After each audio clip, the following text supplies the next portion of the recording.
We all have that friend who wakes up early to go get everyone McDonald's breakfast, while the rest of us sleep in.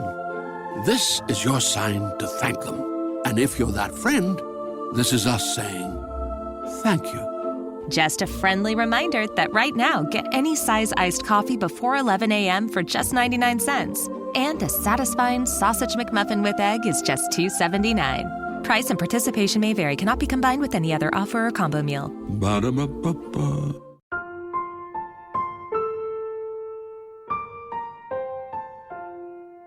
This is a special primetime edition.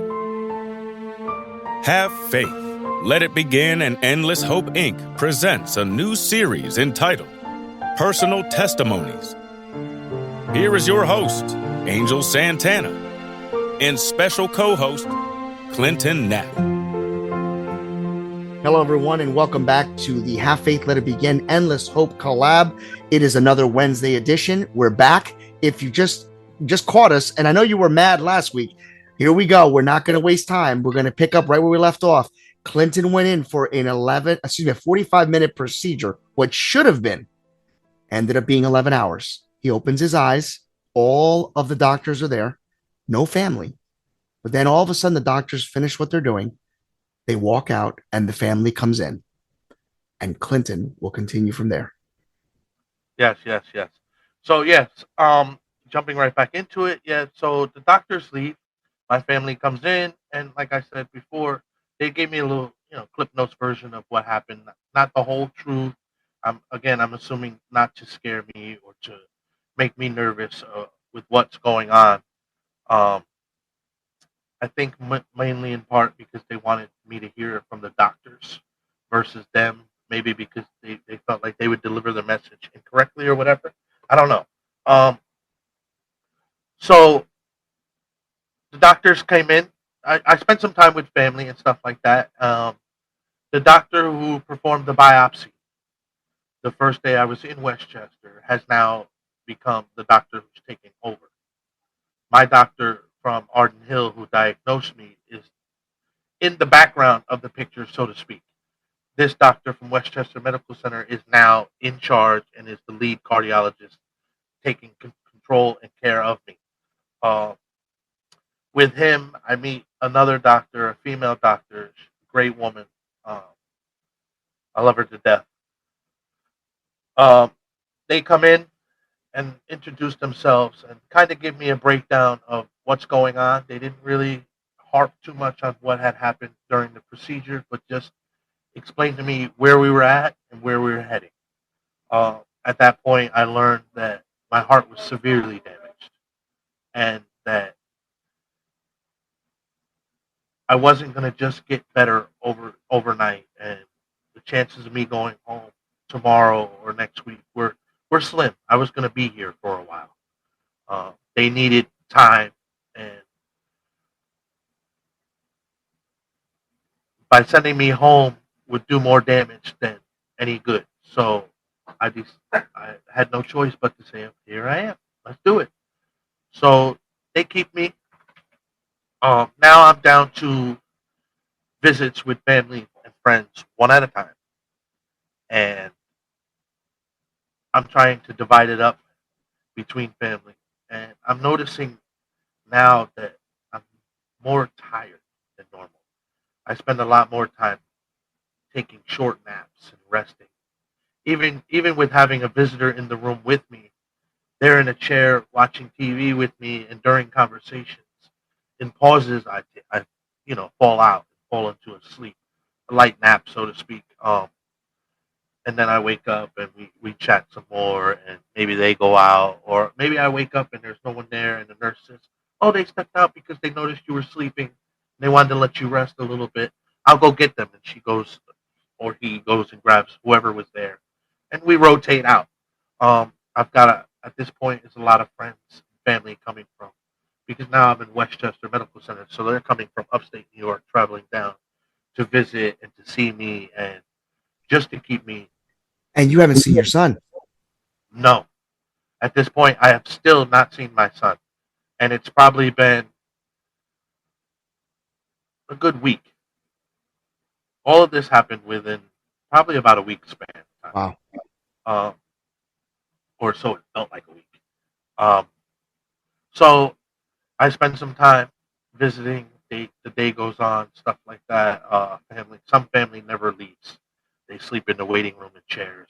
I know my parents slept on chairs and floors and stuff like that. So did my girlfriend at the time, who's now my wife. Um, and some time goes. One day passes. The second day comes. Here we are on day number 2, and I'm still immobile, bedridden. I have wires coming from my neck, my arms, all types of stuff. They've got massagers on my legs to keep the blood flowing so that I don't get bed sores and blood clots in my legs and stuff like that. Um, and I'm sitting there, and this part comes to me as if it happened 5 minutes ago, and it is a really, really tough part for me. I'm sitting there visiting with my father, and we were chatting, and I remember, I want to say it was Tombstone. I know there was a cowboy movie. My father's big into old school cowboy movies, Andy Griffith, all that stuff. So it was a cowboy movie on, and I was visiting with him, and we were chatting, and all of a sudden, out of nowhere, I couldn't hear it, and all after that, everything went white. Like I could see nothing but just whiteness. It was as if I was surrounded in a room of bright lights and could see nothing but the light, no matter which way I looked. And this part that I'm about to tell you, I always reference to. You ever seen a medical show or in a hospital scene of a movie when they say when they're about to shock a patient who's dying or die, and they say clear, and then they put the paddles on, and you hear boof. Well, Yeah. that's what I heard. I heard that boof, and then my ears started to ring, and my vision slowly came back. And I'm laying there, and starting to see all of these nurses and doctors come running at me. And there was one nurse in the background who was just coming around the nurses station, and she says, "It's going to happen again." And all of a sudden, everything went bright white. I couldn't see nothing, and I hear poof, and it all starts to come back to me again. My ears are ringing really loud, and I look to my right, and my father, a man who I've never in a million years seen shed a tear, was standing there back against the wall with tears rolling down his face. At that point, I knew something had happened, and it was scary. So now the doctors are everything hearing starting to come back. So I hear the doctors and the nurses. They're all trying to figure out what's going on and what happened and why did it happen and stuff like that. And they could, so they ushered my father out of the room and into the waiting area.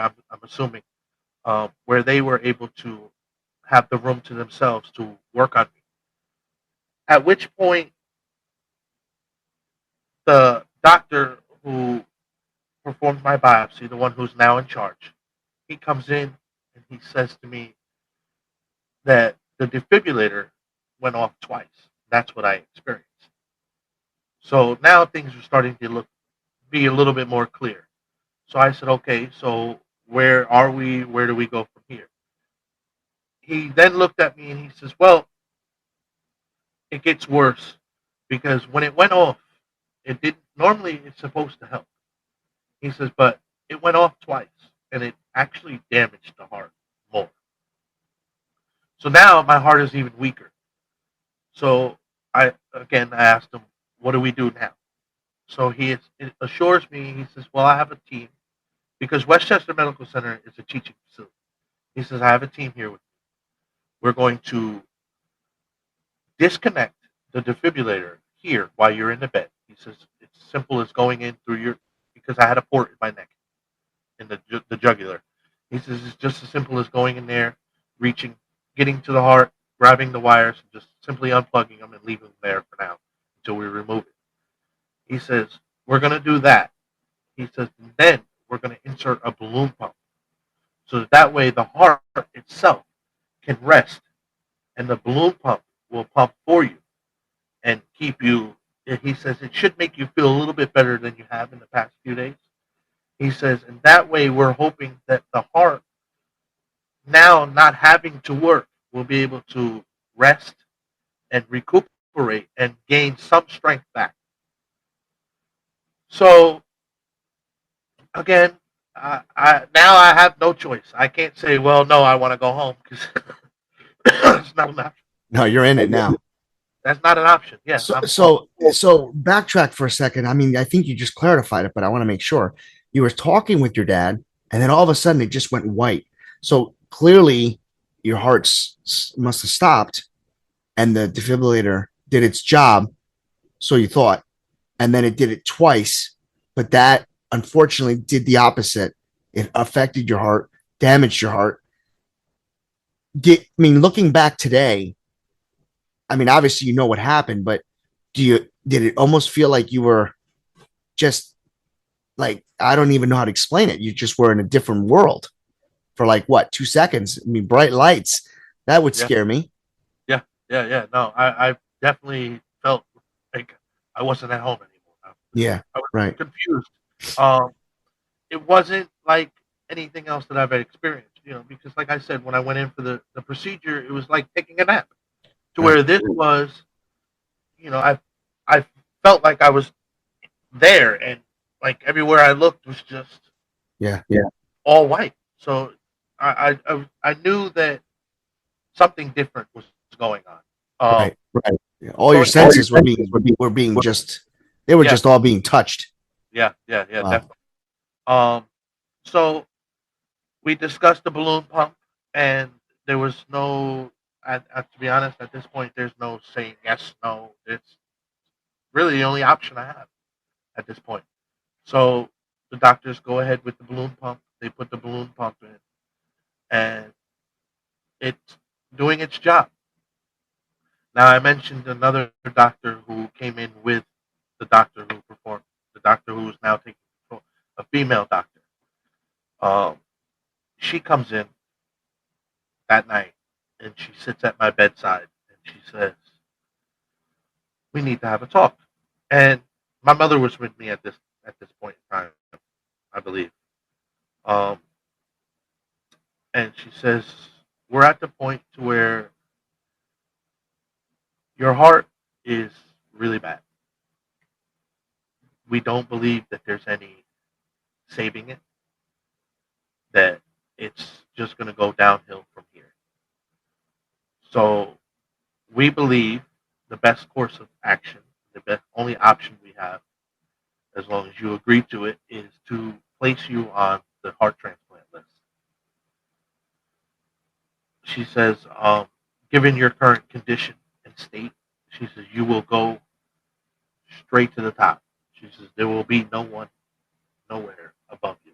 She says, you will be numero uno on this list. Um, so it'll be just a matter of waiting for the right heart, the perfect match, tissue type, blood type. There's so many different things. Um, she says, at which point in time, she says, normally there's a procedure before you can be placed on a transplant list. You have to speak with a therapist. You have to see a cardiologist. You have to go for several different tests. So you speak to a therapist. You speak to a priest. You speak to they check uh, MRIs, CT scans, all this type of stuff that is supposed to be done before you can be placed on a transplant list. Um, Verification of health insurance and stuff like that. These are all just steps that you would have to take before being placed on the list. But I'm so sick that there's no time for any of this. So they opted, it's pretty much exempt to me at this point in time. Transplant list it is, right to the top. Let's see what happens and where we go from here. Um, Now I'm visiting with family, and I don't know why. Uh, because a lot of people have asked me this question, and the only thing I can say is I don't know. I don't know why, but I know that at this point in my life I should be scared. Some type of fear, some type of emotion that says, okay, this is bad, you know, but I'm not. There's no fear. I know I'm going to be okay. I know I'm going home to my son, who yet I have not seen in a few days, probably a week's time, a little over a week now, probably. I'm not giving an exact date, and you'll see why in a little bit. Um, so I lay there and I speak with some family, some friends, and she, she's out. This doctor, she's out doing her thing, putting me on this list. Um, she comes back in a few hours and she says, "It's golden. You're on the list. You're at the top. Now it's just a waiting game.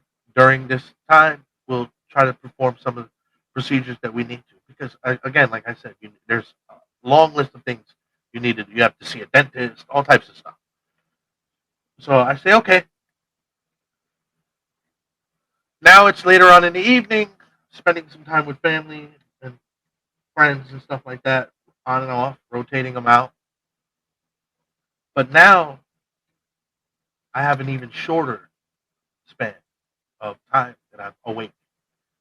Like I remember there being times where I was talking to somebody, and then next thing I know, I open my eyes and there's somebody else there, and I'm like, hold on, that's not who I was.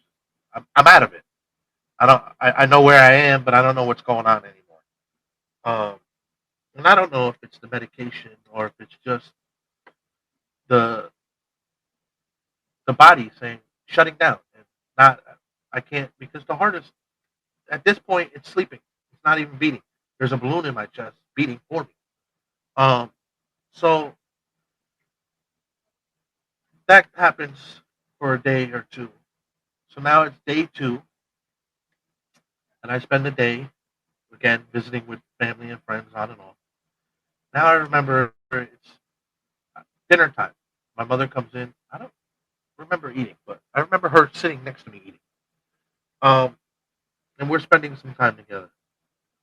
And it's later in the evening, 8, 9 o'clock, so to speak. Um, and I look out into the hall, and I'm looking at the nurse's station. There's a cordless phone sitting on top of the desk, and it rings. The nurse answers it, and she moseys her way around the desk and into my room with this phone. And she says, "It's for you. It's the doctor." Okay. Which I felt a little strange because, I mean, you're in the hospital. Normally, the doctor comes and sees you. He doesn't call you, right? I mean, how many times have you been in the hospital and the doctor called you instead of coming in the room to say, "Hey"?